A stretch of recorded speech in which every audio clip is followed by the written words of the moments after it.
नमस्कार विद्यार्थी मित्रांनो, आज आपण गणिताचा लसावी आणि मसावी हा टॉपिक अभ्यासणार आहोत. हा टॉपिक बघताना आज आपण फक्त डेफिनेशन न बघता तर त्याचा आपल्या दैनंदिन जीवनात किती आपण वापर करत असतो ते आज बघणार आहोत.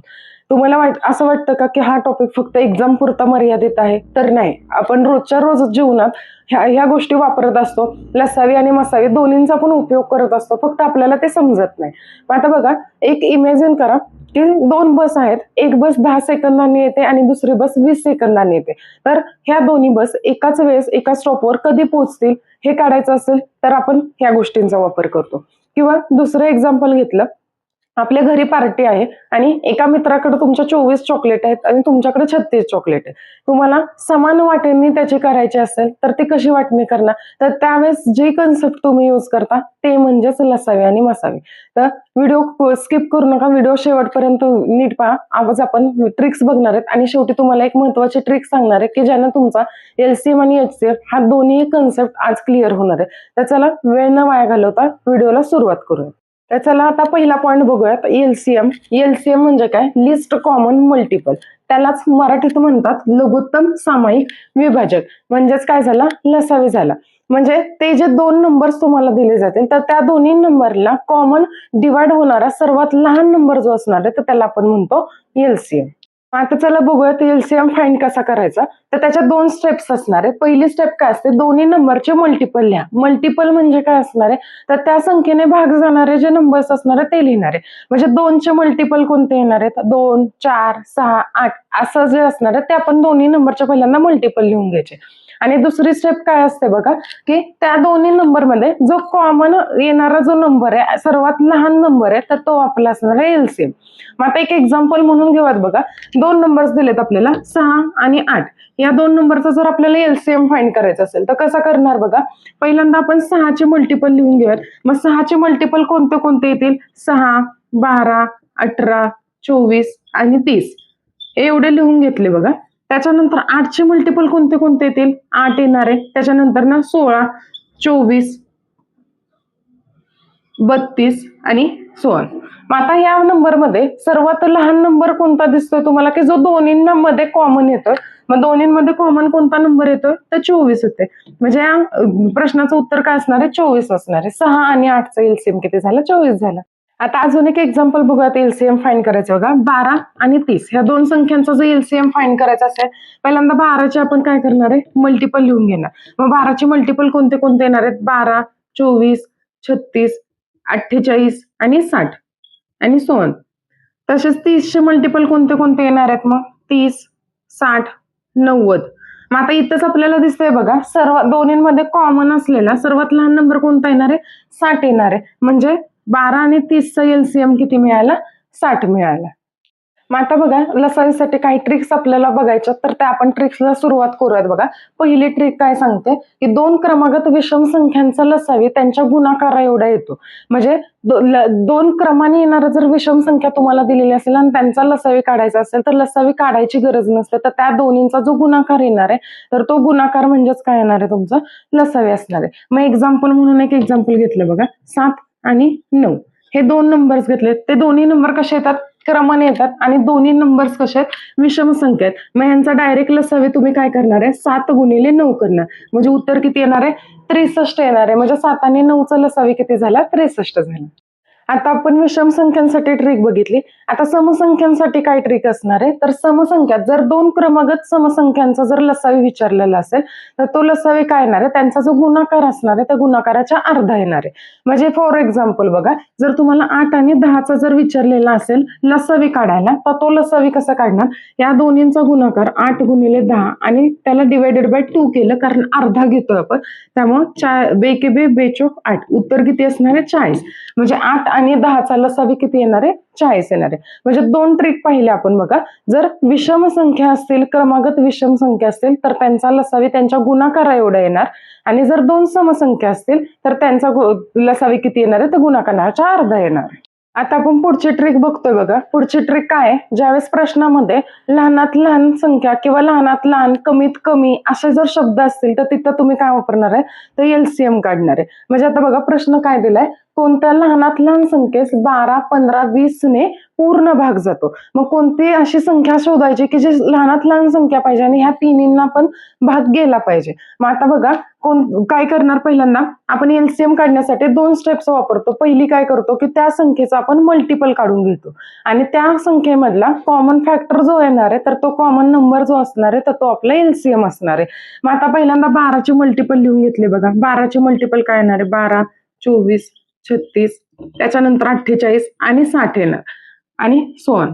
मग आता 15चे फॅक्टर्स काय येतील बघा. 15, 30, 45, 60, 75 अँड सो ऑन.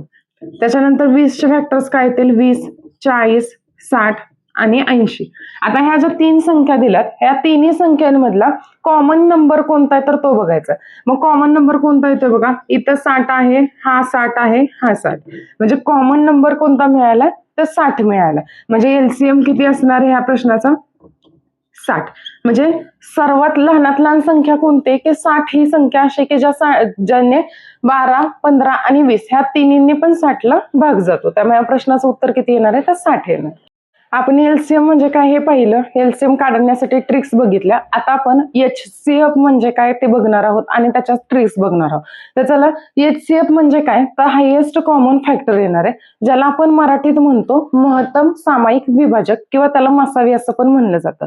मग एचसीएफ म्हणजे काय की सर्वात मोठा कॉमन फॅक्टर जो असणार आहे म्हणजे त्या 2 नंबरला डिवाइड करणारा सर्वात मोठा कॉमन फॅक्टर जो असणार आहे तर त्याला आपण काय म्हणतो ते एचसीएफ म्हणतो. मग आता बघा एचसीएफ काढायच्या स्टेप्स आपण बघतोय. पहिली स्टेप काय असणार आहे? दोन्ही नंबरचे फॅक्टर्स काढा. म्हणजे दोन्ही नंबर जे दिलेले असतील तर त्याचे आपल्याला फॅक्टर्स काढायला लागतील. मग फॅक्टर म्हणजे काय की त्यांना ज्या नंबरला डिवाइड होतंय म्हणजे तो जो नंबर दिलेला असेल तर त्या नंबरला डिवाइड करणाऱ्या आपल्याला संख्या सगळ्या लिहून घ्यायच्या. किंवा दुसऱ्या भाषेत जर म्हणायला गेलं तर तो नंबर कोणत्या कोणत्या संख्येच्या टेबलमध्ये येतोय किंवा कोणत्या नंबरच्या पाड्यात येतोय तर तो नंबर म्हणजे आपला फॅक्टर झाला. त्याच्यानंतर दुसरी स्टेप काय असणार आहे बघा. ते जे आपण फॅक्टर्स काढले त्या फॅक्टर मधला कॉमन फॅक्टर पाहिजे आणि मोठा सर्वात मोठा फॅक्टर जो असणार आहे तो म्हणजे एचसीएफ येणार आहे.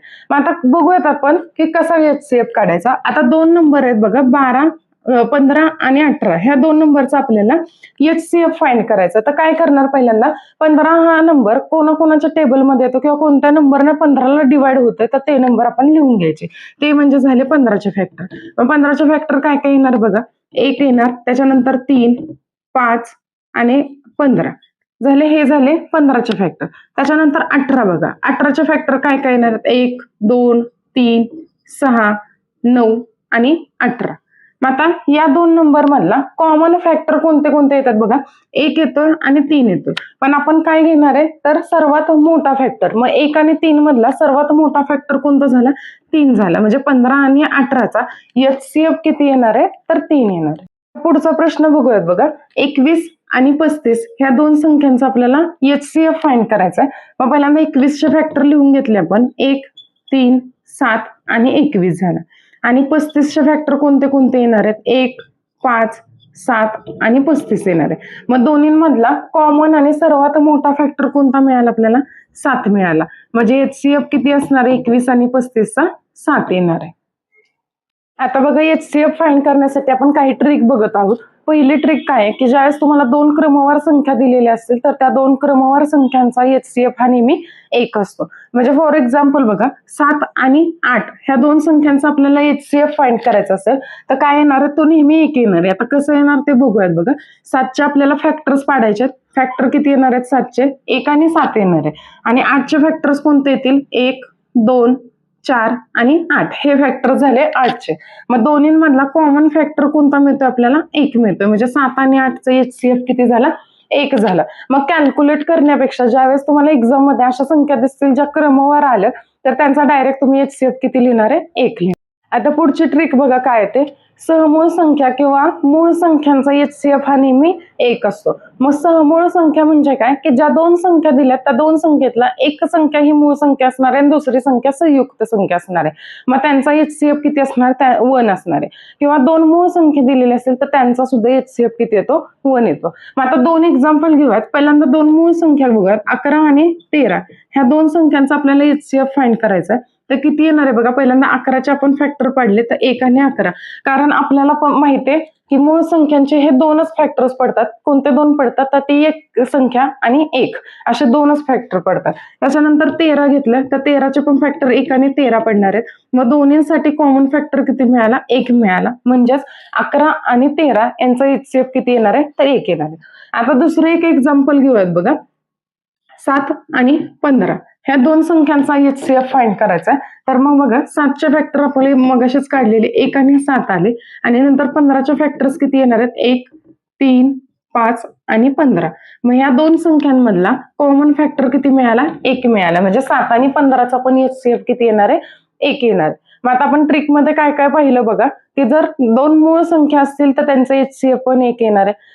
त्याच्यानंतर सहमूळ संख्या असतील तर त्यांचा पण HCF एकच येतो आणि दोन क्रमवार संख्या दिलेल्या असतील तर त्या दोन क्रमवार संख्यांचा पण HCF किती येणार आहे? 1 येणार आहे. प्रश्नात कमीत कमी असा शब्द आला की आपण जसं लसावी काढत होतो तसे मसावीसाठी पुढची ट्रिक काय आहे की प्रश्नांमध्ये मोठ्यात मोठा किंवा जास्तीत जास्त असा शब्द असेल तर 100% तिथं तुम्ही काय काढणार आहे? मसावी काढणार आहे. मग या ट्रिकचा उपयोग कसा करायचा बघा. प्रश्न काय दिलाय तुम्हाला? 200 जाईची आणि 175 गुलाबाची फुलं आहेत. त्यांचे सारखेच फुले असणारे हार तयार करण्यासाठी जास्तीत जास्त किती फुले असावीत? असा प्रश्न विचारला. आता इथं शब्द काय वापरलाय? जास्तीत जास्त विचारलाय. मग आता दोन्हीमध्ये काय करणार? मग आता मसावी काढायचं आपल्याला. मग पहिल्यांदा बघा 200चे आपण फॅक्टर्स पाडले. 200चे फॅक्टर काय येणार आहेत? 2 गुणिले 100. त्याच्यानंतर काय येणार आहे? 2 गुणिले 2 गुणिले 50. परत काय येईल बघा? 2 गुणिले 2 गुणिले 5 गुणिले 2 गुणिले 5. म्हणजेच हे फॅक्टर्स काय पडले? 2�3 इंटू 5�2 पडले. आता 175चे फॅक्टर्स पडायचे. 175चे काय येणार आहेत बघा? 5 गुणिले 35 येणार आहे. म्हणजेच काय झाले? 5 गुणिले 5 गुणिले 7 झाले. मग हे कसं लिहू शकतोय बघा? 5चा स्क्वेअर गुणिले 7. मग आता काय करायचं आपल्याला? मसावी काढायचा आहे. मग मसावी कसा काढणार बघा?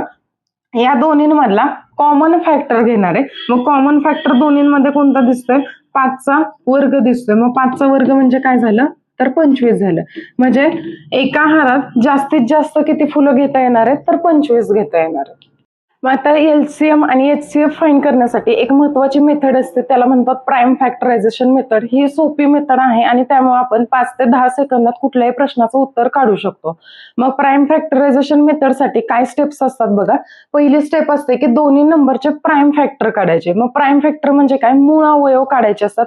मूळ संख्या ज्या असणार आहेत 2, 3, 5, 7 असे आपल्याला सगळे फॅक्टर्स घेणार आहेत. ते फॅक्टर्स कोणत्या फॉर्म मध्ये घ्यायचे? तर प्राईम फॅक्टर मध्ये घ्यायचे. त्याच्यानंतर काय करायचं बघा? त्या फॅक्टर्स जे कोणते फॅक्टर्स आले तर त्यातले कॉमन फॅक्टर्स फाइंड करायचे. मग कॉमन फॅक्टरची जे लोएस्ट पॉवर असणार आहे ते म्हणजे तुमचं येणार आहे HCF आणि त्या सर्व जे काय फॅक्टर्स आले तर त्यांची हायेस्ट पॉवर जे असणार आहे ते हायेस्ट पॉवर म्हणजे LCM असणार आहे. मग आता बघा एक एक्झाम्पल आपण सॉल्व्ह करूयात प्राईम फॅक्टरायझेशन मेथडनं. एक्झाम्पल काय दिले बघा? फाइंड LCM आणि HCF ऑफ 12 and 18. म्हणजे 12 आणि 18चे आपल्याला LCM आणि HCF दोन्ही फाइंड करायचे. मग पहिली स्टेप काय असते की प्राईम फॅक्टर काढायचे. मग दोन्ही नंबरचे प्राईम फॅक्टर काढूयात बघा. 12चे प्राईम फॅक्टर काय येणार आहेत? आपण 12ला कसं लिहू शकतो बघा? 3 गुणिले 4 असं लिहू शकतो. मग आपल्याला काय करायचं? त्याला पॉवर कसे आपल्याला फॅक्टर्स कसे लिहायचे? तर प्राईम फॅक्टर मध्ये लिहायचं. मग 3 आपण 1 लिहिलं इंटू 4ला कसं लिहू शकतोय? 2 लिहितो. त्याच्यानंतर ना 18चे फॅक्टर फाइंड करायचे. म्हणजे 18ला कसं लिहू शकणार आहे? 2 इंटू 9. म्हणजेच काय झालं? 2⁻1 इंटू 3⁻2 झाला. मग आता बघा इथं पण 3 आणि 2 आला, इथं पण 3 आणि 2 आलेले. दोन्ही कसे झालेत? प्राईम झालेत. म्हणजे आता आपले फॅक्टरायझेशन व्यवस्थित काढून घेतलेले. आता सेकंड स्टेप काय असणार आहे? आपल्याला HCF फाइंड करायचं आहे. तर HCF मध्ये काय करतो आपण? लोएस्ट पॉवर जी आहे ती घेणार आहे. मग दोन्हींसाठी लोएस्ट पॉवर काय झाली? 2⁻1 इंटू 3⁻1. मग 2⁻1 किती येणार आहे? 2 इंटू 3⁻1 3. म्हणजे HCF किती झाला या दोन नंबरचा? 6 झाला. आणि आता LCM फाइंड करायचा. तर LCM कसं करणार आहे? जेवढे काय पॉवर्स आले त्यांचे सगळ्यांचे हायेस्ट पॉवर घेणार आहे. मग इथं 2ची हायेस्ट पॉवर किती येते? 2 येते. आणि 3ची हायेस्ट पॉवर किती झाली? 3 झाली. मग या दोन्हींचा गुणाकार केला. 2⁻2 म्हणजे आन्सर किती येणार आहे? 4. आणि 3⁻2 म्हणजे आन्सर येणार आहे 9. मग 4 इंटू 9 आन्सर आलं 36. म्हणजे या क्वेश्चन साठी HCF किती असणार आहे? तर 6 असणार आहे आणि LCM किती झाला? तर 36 मिळाला. पुढचा पॉइंट आहे बघा, व्यवहारी अपूर्णांकांचा लसावी जर आपल्याला फाइंड करायचा असेल तर कसा फाइंड करायचं बघा. त्याच्यासाठी एक फॉर्म्युला असतो, अंशातील संख्यांचा लसावी भागिले छेदातील संख्यांचा मसावी. वरच्याचा काय घेणार आहे आपण, लसावी घेणार आहे, आणि खाली काय घेणार आहे तर मसावी घेणार आहे. मग एक्झाम्पल बघा काय आहे ते, फाइंड द एलसीएम ऑफ 2/3, 4/9. म्हणजे व्यवहारी अपूर्णांक जे फ्रॅक्शन्स मधले असतील तर त्यांचा आपण लसावी मसावी कसा फाइंड करायचं ते बघूयात बघा. एलसीएम फाइंड करायचं 2/3 आणि 4/9. मग काय कसा काढतो आपण, आता हा एलसीएम कसा काढणार आहे बघा. हा जो जे न्यूमरेटर मध्ये दोन व्हॅल्यू आहेत, कोणता 2 आणि 4, तर त्यांचा पहिल्यांदा आपण एलसीएम घेणार आहे 2/4 डिवायडेड बाय ह्याचा काय घेणार आहे आपण, डिनॉमिनेटर मध्ये एचसीएफ घेणार आहे. कोणाचा एचसीएफ घ्यायचा, 3 आणि 9चा. म्हणजे आता 2 आणि 4चा एलसीएम कसा येणार बघा, इथं फॅक्टरायझेशन करूयात. 2चा किती येणार आहे 2/1 आणि 4चे काय येणार आहे 2/2. मग एलसीएम घेताना काय घेतो आपण, हायेस्ट जे फॅक्टर्स असणार आहेत ह्या दोन मधला ते येणार आहे. म्हणजे 2/2 झाला, म्हणजे आन्सर किती आलं इथं 4 आलं. Divided by HCF of 3 and 9. मग 3चे फॅक्टर्स काय पडणार 3/1 पडणार आहे, आणि 9चे फॅक्टर्स काय पडतील तर 3/2 पडणार. मग एचसीएफ घेताना काय करतो आपण, या दोन्हींमधला जो लिस्ट असेल तो घेतो. मग दोन्हींमधला लिस्ट कोणता येणार आहे 3/1. म्हणजे आन्सर किती येणार आहे इथं 3 येणार आहे. म्हणजे 2/3 आणि 4/9 या दोन्हींचा एलसीएम किती असणार आहे तर 4/3 असणार. आता बघा, फ्रॅक्शन्स मधले जे नंबर्स असतील तर त्यांचा आपल्याला एचसीएफ कसा काढायचा, तर त्याच्यासाठी काय फॉर्म्युला असतो, तर अंशातील संख्यांचा मसावी भागिले छेदातील संख्यांचा लसावी. मगाच्या फॉर्म्युलामध्ये अपोजिट होतं. आता हे फॉर्म्युले पण कसे लक्षात ठेवायचे बघा, विचारले का तुम्हाला एचसीएफ काढायचं विचारलेलं असेल तर एचसीएफ ज्यावेळेस काढणार आहे त्यावेळेस न्यूमरेटर मध्ये पण वर येताना एचसीएफ येणार आहे, आणि डिनॉमिनेटर मध्ये काय करणार तुम्ही एलसीएम घेणार आहे. मग एक्झाम्पल बघा काय दिलंय, फाइंड द एचसीएफ ऑफ 2/3 आणि 4/9. या दोन नंबरचा आपल्याला एचसीएफ फाइंड करायचं आहे. मग फॉर्म्युलानुसार एचसीएफ काय येणार आहे बघा, एचसीएफ इज इक्वल टू, पहिल्यांदा हे जे दोन नंबर्स आहेत 2 आणि 4 त्यांचा काय करायचं आहे एचसीएफ फाइंड करायचं. मग एचसीएफ ऑफ 2 and 4 आपण काय येणार आहे एलसीएम ऑफ 3 and 9. आता 2 आणि 4चे फॅक्टर्स काय होते, 2चा फॅक्टर 2/1 होता, 4चा फॅक्टर 2/2 होता. मग एचसीएफ घेताना काय घेतो आपण, ह्यातली हायेस्ट पॉवर घेतो. मग हायेस्ट पॉवर किती झाली 2/2, म्हणजे आन्सर आलं 4. आता एलसीएम घ्यायचा 3 आणि 9चा. मग 3 आणि 9चे फॅक्टर काय झाले 3/1 आणि 3/2. मग एलसीएम घेताना काय करतो आपण, ह्यातला लिस्ट फॅक्टर 2 आणि 4चा एचसीएफ किती येणार आहे 2/1, म्हणजे इथं झाला 2 आपण एलसीएम काढायचा 3 आणि 9चा. मग 3चे फॅक्टर्स किती पडले 3/1 आणि 9चे किती येणार आहे 3/2. म्हणजे इथं किती येणार बघा एलसीएम 3/2, म्हणजे आन्सर येणार आहे 9. आन्सर किती झालं 2/9 झालं. ज्यावेळेस तुम्हाला दोन नंबर्स दिले जातील तर त्या दोन नंबरचा आणि लसावी मसावीचा काय रिलेशन असतो तर ते आपण बघतोय. आता काय रिलेशन असतं बघा, त्या दोन संख्या दिल्या तर त्या दोन संख्यांचा लसावी गुणिले मसावी हा नेहमी कोणाच्या इक्वल येतो, तर त्या दोन संख्यांच्या मल्टिप्लिकेशनच्या एवढा येतो. म्हणजे ज्यावेळेस आपण एलसीएम आणि एचसीएफचा मल्टिप्लिकेशन करू तर ती मल्टिप्लिकेशन नेहमी त्या दोन नंबरच्या मल्टिप्लिकेशन एवढी येते. मग आता हे एक्झाम्पल मध्ये बघूयात कसं काढायचं ते. मग प्रश्न दिलाय 96 आणि 144चा मसावी 48 आहे, तर त्यांचा लसावी किती. मग हे काढायचं असल्यानंतर ना आपल्याला एक रिलेशन माहिती आहे बघा, लसावी गुणिले मसावी बरोबर पहिली संख्या गुणिले दुसरी संख्या. मग पहिल्या दोन संख्या कोणत्या दिल्यात तुम्हाला 96 गुणिले 144 दिले बरोबर. आता मसावी दिलाय 48, लसावी माहिती नाही, त्याला आपण एक्स कन्सिडर करूयात. मग आता हा 48 आहे मल्टिप्लाय मध्ये होता, तो इकडे आणल्यानंतर ना काय होणार आहे तर तो साइन चेंज होणार आहे, म्हणजे डिवाइड होणार आहे. म्हणजे काय झालं बघा 96 गुणिले 144 आणि ह्याला काय करणार 48 न डिवाइड केलं बरोबर एक्स येणार आहे. मग आता बघा 12 न डिवाइड होईल, 12 चोक 48, 12 80 96, परत 4 1 4, 4 2 8. म्हणजे उत्तर काय झालं एक्स बरोबर 2 गुणिले 144. म्हणजे उत्तर काय येणार आहे एक्स बरोबर किती असणार आहे 288 झाले. मग एक्स म्हणजेच काय आले आपलं, तर एक्स म्हणजेच लसावी आलाय. म्हणजे या प्रश्नाचं उत्तर किती असणार आहे 288 असणार आहे. पुढचा प्रश्न आहे बघा, तलाठी भरतीसाठी येऊन गेलेला प्रश्न काय आहे बघा, दोन संख्या 12x आणि 14x असून त्यांचा मसावी 8 आहे तर आणि लसावी 336 आहे, तर x बरोबर किती. म्हणजे आपल्याला इथे x ची किंमत काढायची. मग x ची किंमत कशी काढणार बघा, एक रिलेशन माहितीये तुम्हाला, लसावी गुणिले मसावी बरोबर त्या दोन संख्यांचा गुणाकार असतो. मग लसावी आणि मसावी इथं दिलंय तुम्हाला किती दिलंय 8 आणि 336. मग 8 गुणिले 336 बरोबर 12x गुणिले 14x येणार आहे.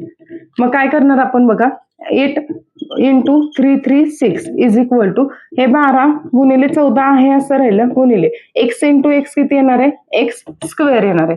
मग आता काय करणार, 12 आणि 14 मल्टिप्लाय मध्ये होतं ते ज्यावेळेस इक्वल टू चिन्हाच्या इकडे आणणार आपण त्यावेळेस ते काय होणार आहे, डिवाइड होणार आहे. म्हणजे काय मिळेल बघा, 8 गुणिले 336 आणि हे गुणाकारात होतं ते सगळं खाली येणार भागाकारात येणार, म्हणजे 12 गुणिले 14. हे डिवाइड केल्यानंतर बघा 4 ने डिवाइड केलं, 4 2 8, 4 3 12, परत 3 ने आपण इथं डिवाइड केलं, 3 1 3, 3 1 3, 3 2 6. परत बघा हे 14 8 112, ही कशाची किंमत झाली, एक्स स्क्वेअरची किंमत झाली. म्हणजे एक्स स्क्वेअर बरोबर काय मिळाले, 2 गुणिले 8 म्हणजे 16 मिळाले. मग दोन्ही साईडचं स्क्वेअर रूट घेतलं तर एक्सची व्हॅल्यू किती मिळणार आहे, 8 मिळणार आहे. म्हणजे या प्रश्नाचं उत्तर किती झालं, 8 झालं. आता पुढची ट्रिक काय लक्षात ठेवायची बघा, लसावीला मसावीने पूर्ण भाग जातो. मग आता ही ट्रिक कधी वापरायची, तर ज्यावेळेस तुम्हाला एमसीक्यू साठी प्रश्न येतात आणि त्या प्रश्नात तुम्हाला फक्त लसावी किंवा मसावी दिलेला असतो आणि ऑप्शन वरून तुम्हाला या प्रश्नाचं उत्तर काढायला लागतं. बघा काय सांगते ट्रिक, की लसावीला मसावीने पूर्ण भाग जातो. मग आता प्रश्न काय दिले बघा, दोन संख्यांचा मसावी 32 आहे तर लसावी काढा. इथं तुम्हाला त्या दोन संख्या पण दिलेल्या नाहीत, फक्त तुम्हाला मसावी दिल्या आणि त्या मसावीवरून काय काढायचं, लसावी काढायचं. मग असा प्रश्न कसा सोडवायचा, ऑप्शन चेक करायचे. आता तुम्हाला ऑप्शन काय दिलेत, 48 96 13 आणि 54 हे ऑप्शन दिले. मग चेक करताना काय करायचं, जी कोणता मसावी दिलाय, मसावी किती दिलाय, 32 दिलाय, तर ह्या 4 संख्यांपैकी कोणत्या संख्येला 32 न पूर्ण भाग जातोय ते बघायचं. मग एकच ऑप्शन असा आहे बघा 96, ह्या 96 ला काय होतंय, 32 न पूर्ण भाग जातोय. म्हणजे या प्रश्नाचं उत्तर किती असणार आहे, 96 असणार आहे. लसावी किती येणार आहे, तर 96 येणार. आता पुढचा प्रश्न बघा काय विचारलाय, तर 3 घंटा अनुक्रमे 15 12 18 मिनिटांच्या अंतराने वाजतात. जर तिन्ही घंटा 8 वाजता एकत्रित वाजले असतील तर पुन्हा त्या एकत्रित कधी वाजतील. मग असं ज्यावेळेस प्रश्न असेल त्यावेळेस बघा प्रश्नात कसं शोधायचं, इथे एलसीएम काढायचा आहे की एचसीएफ काढायचा आहे. आता कमीत कमी शब्द वापरलेला असेल तर आपण एचसीएफ काढतो, जास्तीत जास्त शब्द असेल तर एलसीएम काढतो. पण इथं तुम्हाला दिलंय का की हा शब्द वापरलेला नाही, पण ते टॅक्ट कशी वापरायची बघा. काय विचारलंय, 8 नंतर ना पुन्हा कधी एकत्र वाजतील. मग 8 नंतरच आपल्याला कमीत कमीची वेळ बघायची. मग कमीत कमीची वेळ बघायची म्हणजे आपण काय फाइंड करणार आहे, तर एलसीएम फाइंड करणार आहे बघा. मग आता पहिल्यांदा काय करणार, 15चे फॅक्टर काढून घ्यायचे, 12 आणि 18 ह्या तिन्हींचे पण फॅक्टर्स पाडायचे. 15चे फॅक्टर काय येते, 3^1 इंटू 5^1. नंतर ना 12चे फॅक्टर्स काय येणार आहेत, 3^1 इंटू 2^2 आणि 18चे फॅक्टर्स किती येतात, 2^1 इंटू 3^2. आता एलसीएम फाइंड करताना आपण एलसीएम कसं फाइंड करणार आहे, तर जेवढे काय फॅक्टर्स आहेत तर त्या प्रत्येक फॅक्टरची आपल्याला हायेस्ट पॉवर घ्यायची असणार आहे. मग आता 3ची हायेस्ट पॉवर किती झाली, तर 3चा स्क्वेअर. 2ची हायेस्ट पॉवर किती झाली, 2चा स्क्वेअर. आणि 5ची हायेस्ट पॉवर किती झाली, 1 झाली. मग 3चा स्क्वेअर किती झाला बघा, 9 इंटू 2चा स्क्वेअर 4 इंटू 5. मग हे किती येते बघा, 9 चौक 36 आणि 36 गुणिले 5 म्हणजे उत्तर किती आलं, 180. मग 180 काय झालं, मिनिट मिळाले. मग आपल्याला 8 नंतर किती वाजता वाजेल असं विचारलेलं. मग ह्या मिनिटांना आपल्याला काय करून घ्यायला लागेल, तर तासात कन्वर्ट करायला लागेल. मग कसं करणार बघा, एका तासात मिनिट किती असतात, 60 असतात. म्हणून आपण 180 ला 60 न डिवाइड केलं तर उत्तर किती आलं बघा, 3 आलं.